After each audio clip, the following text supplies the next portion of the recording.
Hello, I'm Jared Taylor with American Renaissance. Last month, I made a video in which I said I no longer believe that the United States can ever again be a home for white people. That video raised a lot of questions, so I will elaborate. First, from a racial point of view, the United States is now the complete opposite of what the founders wanted.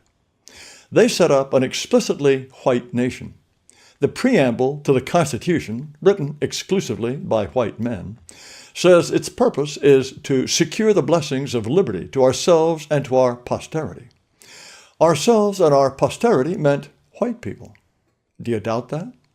The nation's first naturalization law, passed in 1790 by the very first Congress, specified that you had to be a free white person of good character to become a citizen. Over the years, that changed. People who were here from before the founding became citizens. Blacks after the Civil War, and American Indians in 1924.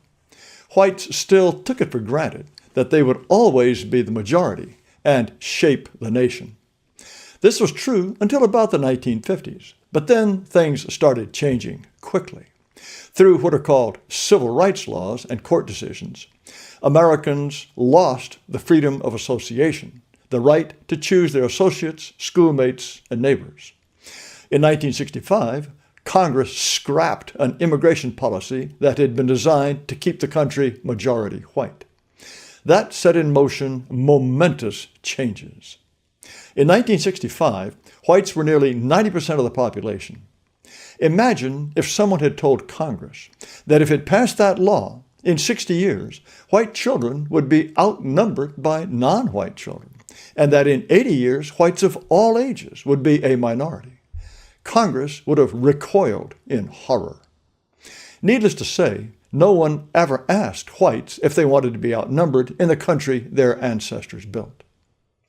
The United States is no longer, in any sense, a white nation. There are wealthy and powerful whites, but not one acts in the name of whites. There's not one white elected official at any level who even hints that whites preferred things the way they were. Whites are expected to celebrate diversity, that is, to celebrate as their numbers and influence dwindle. We're supposed to think it will be a privilege to turn our country over to people who are not like us, cannot be us, and don't want to be us, and may very well hate us. In 1990, I became an open advocate for the interests of whites. I hoped to make a reasoned moral case for the interests of whites and help correct some of the mistakes we had made. I thought the United States could again become a place where whites could officially and publicly honor their heritage and pursue their destiny as Europeans. That's no longer possible.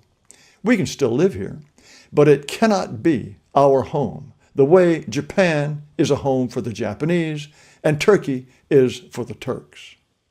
Just look at the numbers. I'll show you a graph from an article called "America's White Majority is Aging Out." Isn't that nice? We're aging into oblivion. Here are population projections from next year until 2060 for non-Hispanic whites. We aren't even just white anymore. We're non-Hispanic because plenty of people from Latin America who are not white claim they are. Well, we're now just under 58%. We dropped to fewer than half by 2045. And this projection starts only with next year. This is where we really come from. In the 1960s, when whites were 90% of the population and the undisputed political and cultural arbiters. This gives you a better idea of what happened. And it happened in my lifetime. It's entirely accurate to call it a great replacement, the replacement of one people by different people. No one asked me if I wanted that. And if I point out that it's happening, apparently I'm a dangerous nut. Wikipedia persists in calling the Great Replacement a white nationalist far-right conspiracy theory. I guess that graph I showed you is only a social construct. It's not just immigration. Ever since 2016, there have been more deaths than births for white Americans. This graph shows you the results for the decade of 2010 to 2020. Look on the left. Even with a small amount of net white immigration, our absolute numbers dropped, as you can see in the red lines that dip below zero. And those red lines will only get longer. As you can see to the right, populations of every other race grew.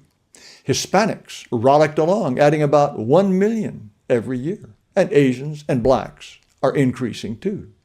The rate of increase declined because President Trump put the brakes on immigration. But I promise you, numbers for non-whites have shot up under Mr. Biden. Here's what happened from 2020 to 2021 during COVID and very little immigration. See whites, second group from the left? That blue pimple is net migration.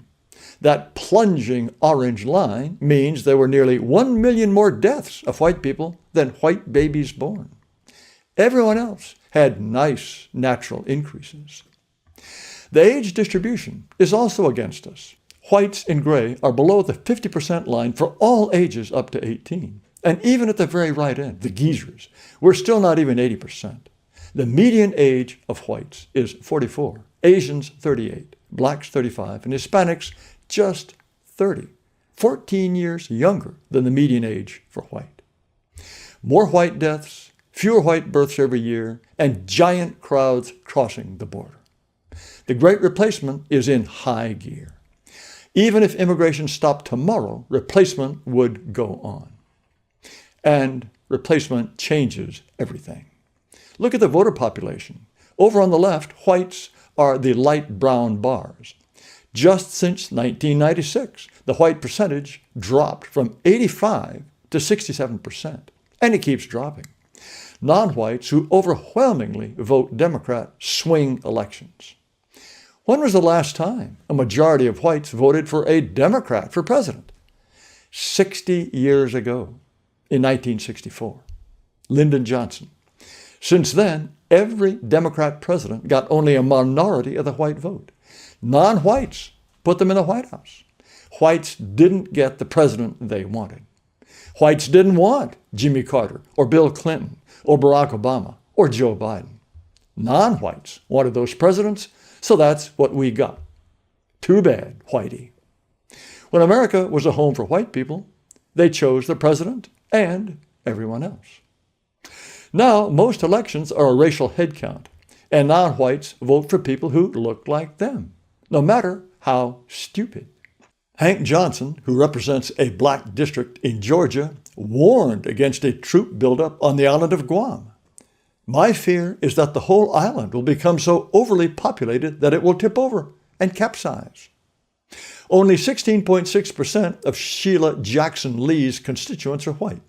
She recently told a group of school children that the moon is a planet made up mostly of gases. What's worse than stupidity are racial coalitions. The Congressional Black Caucus has 60 members. All it does is look over legislation and make sure it's good for blacks. If it's bad for whites, too bad, whitey. There's a Congressional Hispanic Caucus that pushes Hispanic interests, and an Asian and Pacific Islander caucus. Here it is, celebrating National Immigrant Heritage Month, another way of celebrating the Great Replacement. Any white interest group would be hate. Non-whites, especially blacks, always want more people who look like them. Police, politicians, garbage men, teachers, doctors, judges, firemen, army generals, airline pilots, news anchors, corporate executives, everyone. I don't blame them. I want a white doctor. I like white news anchors. Non-whites want the country to reflect them, not us. And of course they do. We're giving them the country. And there are consequences. Last August, Donald Trump was indicted on federal charges for trying to steal the 2020 election.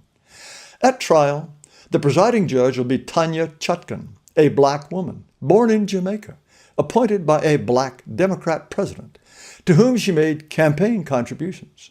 She has been by far the harshest judge in the Jan 6 cases, repeatedly handing down stiffer sentences than even the prosecution wanted. something judges almost never do. Could she even appear to be fair to Donald Trump? He has already been convicted at the hands of a black prosecutor, Alvin Bragg, in a trial presided over another naturalized foreigner, Juan Merchan, born in Bogota, Colombia. Judge Merchan gave money to Joe Biden's campaign and to two other Democrat groups, one called Stop Republicans. In the courtroom, he's putting his mouth where his money is. A lot of this is inevitable when races mix. Diversity means conflict. Races always clash. But for whites, it's much worse. We are not just one of several groups elbowing each other to get ahead. We are the designated permanent bad guys.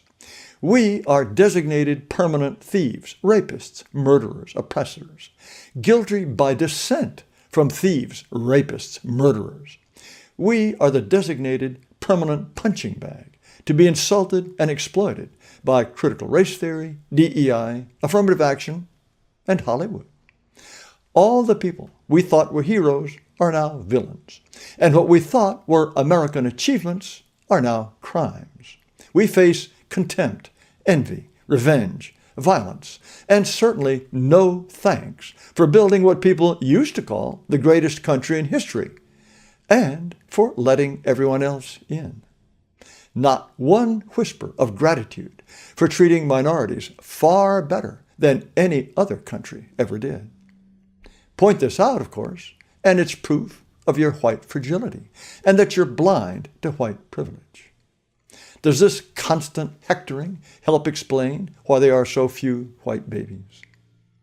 So, I was wrong in 1990. We can't take America back, as Republicans like to say. We lost it long ago, and the BIPOCs know it. But there's a lot we can do. More white people are waking up all the time. I see it everywhere. The United States may be finished for white people, but white people aren't finished with the United States. I'll talk about that next week. Thank you for watching. The censors hate my videos. If you like this one, I hope you'll send the link to a lot of people. You might even subscribe to this video channel. I invite you to visit amren.com, AMREN.com. You'll find videos, podcasts, discussions, a lot of things I think will interest you. But again, thank you very much for watching.